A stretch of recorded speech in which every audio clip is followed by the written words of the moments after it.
이제 다윗은 예루살렘으로 드디어 돌아오게 됩니다. 오늘 본문뿐만 아니라 이 19장 전반적인 내용은 이제 다윗이 예루살렘으로 환궁하는 그 과정 중에 오는 길에 만나게 되는 여러 사람들과의 만남 또 대화를 기록하고 있습니다. 오늘 본문에 등장하는 무비보셋도 그 중에 한 사람인 거죠. 무비보셋 기억나십니까? 익숙하신 이름이죠. 다윗의 광야 시절의 친구였던 요나단의 아들입니다. 또 이 무비보셋은 양쪽 다리에 장애가 있었던 인물이지요. 사울이 요나단과 함께 전사하고 그 뒤를 이어서 다윗이 왕이 된 후에 사울의 집안에 생존자가 없느냐 이렇게 찾다가 찾아낸 사람이 바로 무비보셋이었습니다. 다윗의 입장에서는 세상 왕의 관점에서는 전 왕조의 적통 후계자이기 때문에 다른 왕 같으면 그 목숨을 빼앗으려 했겠지만 다윗은 무비보셋을 찾아서 그를 배척하지 않고 오히려 거꾸로 다윗의 상에서 함께 먹도록 은총을 무비보셋에게 베풀어 주었지요. 그 무비보셋이 오늘 이 다윗을 맞이하기 위해서 나왔습니다. 24절 말씀을 보시면 사울의 손자 무비보셋이 내려와 왕을 맞으니 그는 왕이 떠난 날부터 평안히 돌아오는 날까지 그의 발을 맵시내지 아니하며 그의 수염을 깎지 아니하며 옷을 빨지 아니하였더라. 돌아오는 다윗을 영접하러 나왔습니다. 그 두 다리가 불편했기 때문에 굉장히 어려운 걸음이지만 그래도 왔습니다. 그런데 무비보셋의 본문이 기록하고 있는 행색을 보십시오. 옷차림을 보십시오. 굉장히 이상하지 않습니까? 그의 발을 맵시내지 아니하며 그의 수염을 깎지 아니하며 옷을 빨지 아니하였더라. 아주 똑같이 일치하는 건 아니지만 이런 모습은 대체로 애도의 모습, 애도의 복장입니다. 사랑하는 가족을 잃었을 때 그 애도의 기간 동안 슬퍼하고 애통할 때 이런 모습을 하는 거지요. 그 모습과 흡사한 모습입니다. 옷을 빨지 않았다. 아마 학자들 간에는 정확하게는 몰라도 이 다윗이 도피했던 마하나임까지의 거리, 전쟁 기간, 전쟁을 준비했던 시간 이렇게 다 합치면 2달이 채 넘지 않은 시간이 아닐까 이렇게 보기도 합니다. 그건 어디까지나 추정이지만 어쨌건 중요한 건 그 기간 동안 다윗이 예루살렘을 비우고 있었던 그 기간 동안 옷도 안 갈아입고 유대인들은 밖에 나갔다 오면 매일같이 발을 손질하고 닦고 기름칠하고 하는데 그것도 하지 아니하고 어떤 느낌인지 아시겠죠? 일상생활이 중단됐습니다. 본문에는 안 나오니까 모르지만 무비보셋이 밥은 제대로 챙겨 먹었겠나? 그렇죠? 잠은 집에 들어가서 편히 누워서 제대로 잤겠나 싶은 몰골과 상황인 것입니다. 뭘 말하고 있습니까? 다윗이 없는 동안에 다윗이 반역을 당하여 피난길에 올라 있는 동안에 그 모든 시간 동안 무비보셋은 비록 다윗과 함께하지는 못했지만 다윗의 떠난 것을 마치 죽음과 같이 여기며 애도하며 일상을 멈추고 그가 평안히 돌아오기만을 기다리고 있었던 모습입니다. 여러분이 어디를 갔다가 오랜 시간 후에 돌아올 때 누가 이렇게 맞이하면 얼마나 고맙기도 하고 안쓰럽기도 하고 또 걱정도 되겠습니까? 이렇게 애도하고 있었던 무비보셋을 만난 다윗의 반응을 보십시오. 보면 썩 그렇게 반가운 반응이 아닙니다. 25절을 보시면 예루살렘에서 와서 왕을 맞을 때 왕이 그에게 물어 이르되 무비보셋이여 내가 어찌하여 나와 함께 가지 아니하였더냐 하니. 행색을 어떤 행색인지 말씀드렸잖아요. 그런 행색으로 왔으면 무비보셋의 안부를 묻고 너에게 무슨 일이 있었길래 이 몰골이 이러하느냐 안부를 묻지도 않습니다. 오히려 예루살렘에서 떠나올 때 왜 나와 함께 도망가지 않았느냐, 함께하지 않은 이유를 추궁하고 있습니다. 여러분, 우리가 아는 것처럼 무비보셋은 두 다리에 장애가 있기 때문에 쉽게 거동이 불편합니다. 움직이기 어렵습니다. 따라가면 굉장히 큰 짐과 불편을 끼치겠죠. 아마도 짐작컨대 다윗이 예루살렘 막 떠날 그 즈음에 무비보셋이 함께 가겠다고 왔으면 다윗이 말리지 않았겠습니까? 여기 있는 것이 오히려 안전하다 하고 말렸을 것입니다. 그런데도 불구하고 그 무비보셋이 따라 나서지 않은 이유를 추궁하고 있는 것, 이거는 좀 무비보셋에게 지나친 것 아닌가 싶지만 사실 여러분이 아시는 바와 같이 이유가 있지요. 이렇게 말하는 이유가 있습니다. 다윗이 처음 반역을 소식을 듣고 예루살렘을 막 떠나려고 했던 그 시점에 무비보셋의 종이었던 시바가 다윗을 찾아왔습니다. 시바가 여러 가지 먹을 것을 챙겨서 그 피난 행렬에 있는 사람들의 음식을 준비해서 찾아왔을 때 무비보셋에 대해서 묻지요. 너의 주인은 어디 있느냐. 그때 이 시바가 무비보셋을 거짓말로 모함합니다. 그 내용이 사무엘하 16장 3절에 있는데요. 제가 한번 읽어드리겠습니다. 왕이 이르되 내 주인의 아들이 어디 있느냐 하니 시바가 왕께 아뢰되 예루살렘에 있는데 그가 말하기를 이스라엘 족속이 오늘 내 아버지의 나라를 내게 돌리리라 하나이다 하는지라. 무슨 의미인지 아시겠습니까? 지금 다윗이 압살롬에게 반역을 당한 이 어지러운 상황을 틈타 무비보셋은 지금 사울을 여전히 추종하고 있는 세력과 함께 다시 사울 왕조를 일으킬, 재건할 준비와 계획을 하고 있다. 이렇게 거짓말로 다윗에게 이렇게 모함을 한 거죠. 그 말을 듣고 다윗은 떠나간 겁니다. 그리고 전쟁을 다 마치고 돌아오는 길에 그 반역을 한다고 소문을 들었던 무비보셋을 만난 거죠. 왜 나와 함께 하지 아니하였느냐라고 추궁하는 의미, 그 맥락을 여러분 이해하실 수 있겠죠? 무비보셋의 입장에서 한번 이 상황을 보십시오. 다윗이 떠나 있는 동안 제대로 먹지도 제대로 자지도 않고 그 모든 시간을 다윗 돌아오기만을 기다리며 함께 애통했습니다. 다윗이 그걸 모릅니다. 다윗 눈에는 반역을 꾀한 사람으로밖에 안 남아 있습니다. 자기의 종이 자기를 그렇게 다윗에게 거짓으로 모함했습니다. 여러분, 얼마나 억울하고 얼마나 분하겠습니까? 다윗이나 되니까 돌아오면서 만났을 때 칼을 먼저 빼지 않고 왜 나와 함께 하지 않았느냐 이렇게 말했지, 다른 왕 같았으면 이미 무비보셋은 죽은 목숨 아니겠습니까?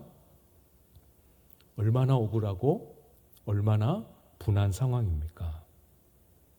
그러나 여러분, 억울하고 분해도 우리가 거짓 때문에 오해를 받고 누명을 써도 보십시오. 진실은 결국 이깁니다. 틀림없지요. 진실이 결국은 이깁니다.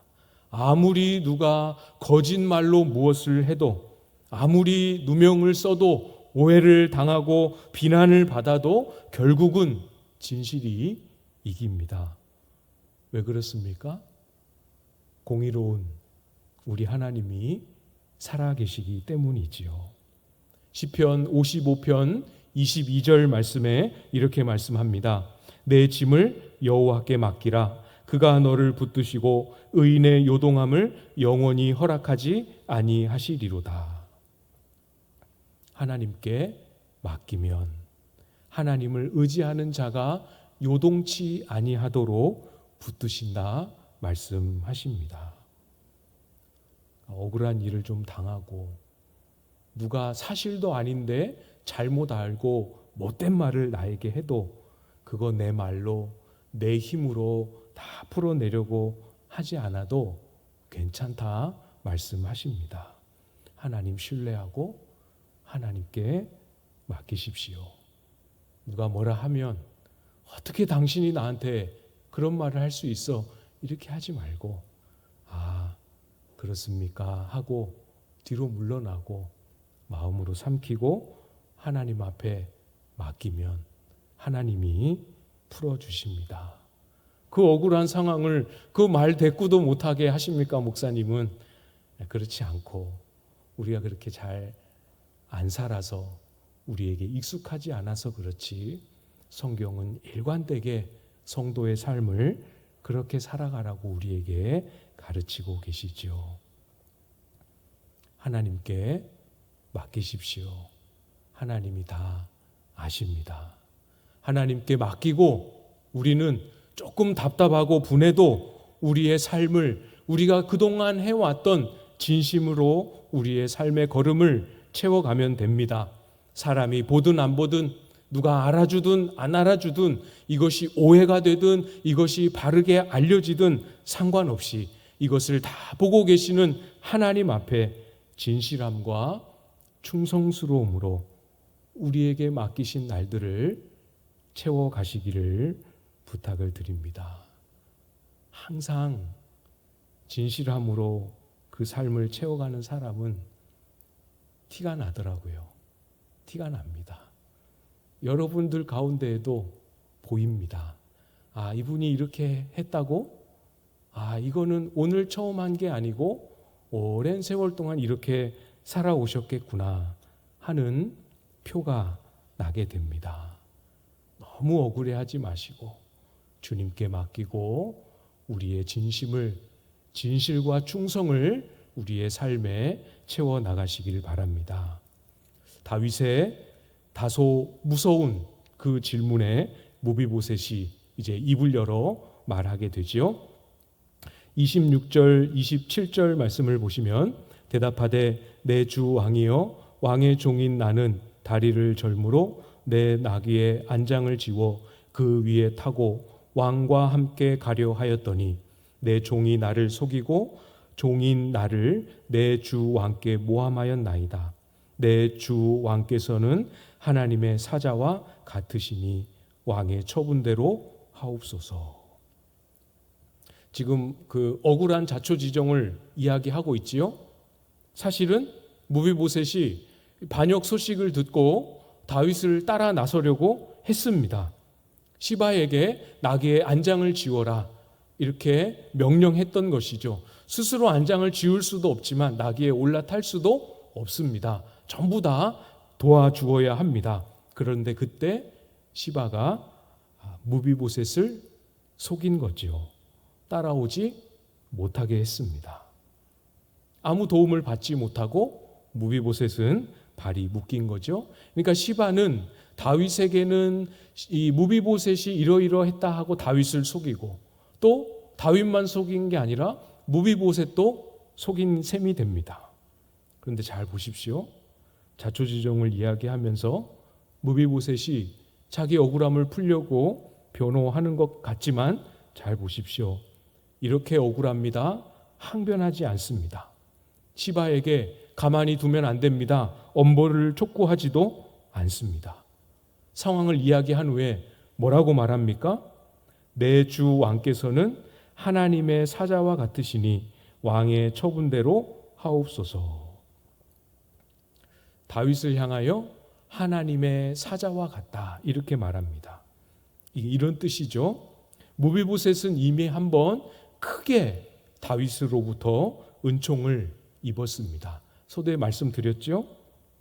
무비보셋은 다윗에게 은총을 입었지만 다윗의 호의로 끝난 것이 아니고 그곳에서 하나님의 은총을 경험했습니다. 다윗의 목소리가 마치 자기를 보호하시는 하나님의 목소리처럼, 자기에게 호의를 베풀어 주는 다윗의 손길이 마치 자신의 삶을 책임지시는 하나님의 손길처럼 경험되었습니다. 그런 다윗이기 때문에 다윗에 대한 신뢰를 이렇게 표현한 것이죠. 하나님이 정말 당신을 통하여 일하십니다. 그 의미를 담아 하나님의 사자와 같다, 이렇게 표현하고 있는 겁니다. 그렇기 때문에, 그런 은총을 입었기 때문에 다윗의 결정이 곧 하나님의 결정처럼 여겨질 마음의 준비가 되었기 때문에 내가 원하는 처분, 내가 필요한 거, 그거 아무것도 없습니다. 아무것도 원하지 않아요. 왕이시여, 왕의 처분대로 하옵소서. 뭐라고 처분하시든 저는 그것이 하나님의 뜻인 줄 알고 그대로 받겠습니다. 이렇게 고백합니다. 억울함이 하나도 안 묻어 나옵니다. 억울함을 요청하고 풀어달라 간청하지도 않습니다. 무비보셋이 그 억울한 가운데, 그 깊은 오해에도 불구하고 그 억울함과 분함에서 벗어나서 이렇게까지 고백할 수 있었던 이유, 28절에 그 이유가 드러나고 있지요. 28절 말씀을 여러분이 한번 읽어주시겠습니까? 28절 시작.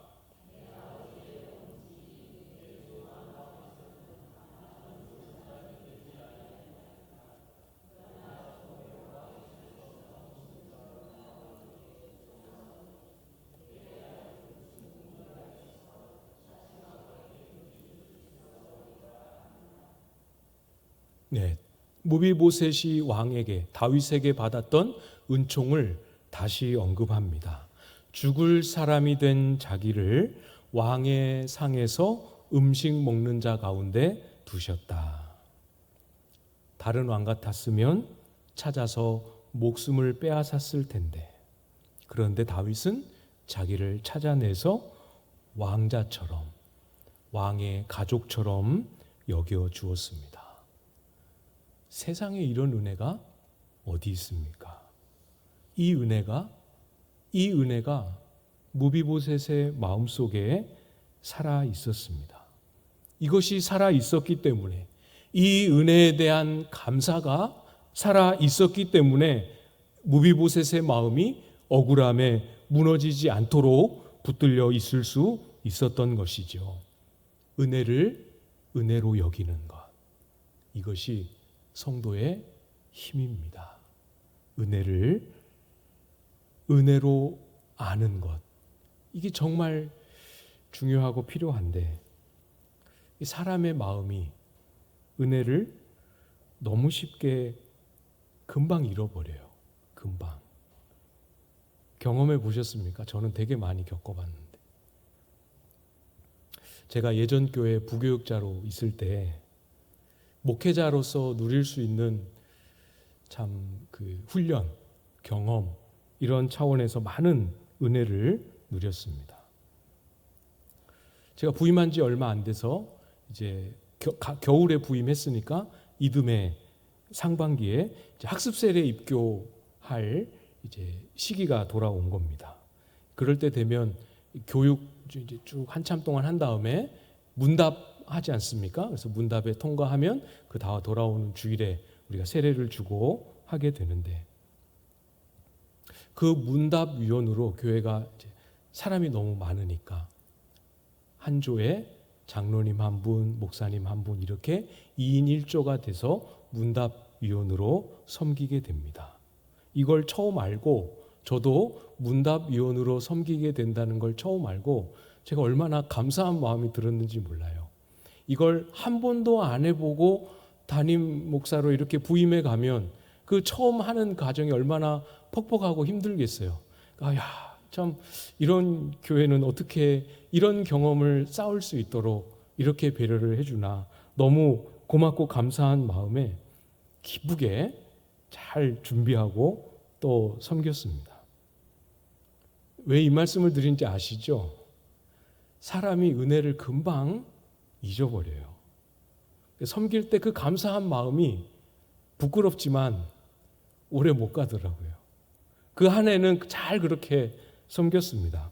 그러나 그 다음에 또 그 시기가 되니까 부끄럽지만 어떻게 하면 여러 조 중에 편한 시간대를 고를 수 있을까? 아니, 어떻게 하면 다른 목사님들이 좀 들어가고 나는 빠질 수 있을까?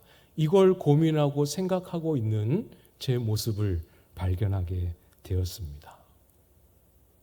은혜로 주신 것이 우리의 마음에 은혜로 남아있지 아니하면 감사도 잃어버리고 원망과 불평이 되고 우리의 삶이 얼마나 많이 무너지고 흔들리게 됩니까?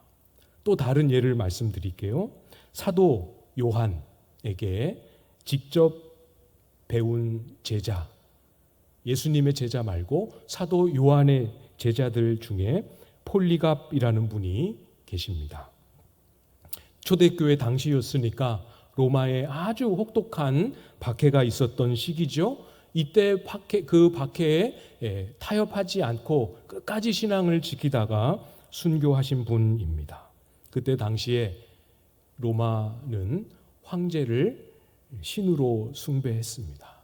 황제를 주로 고백할래?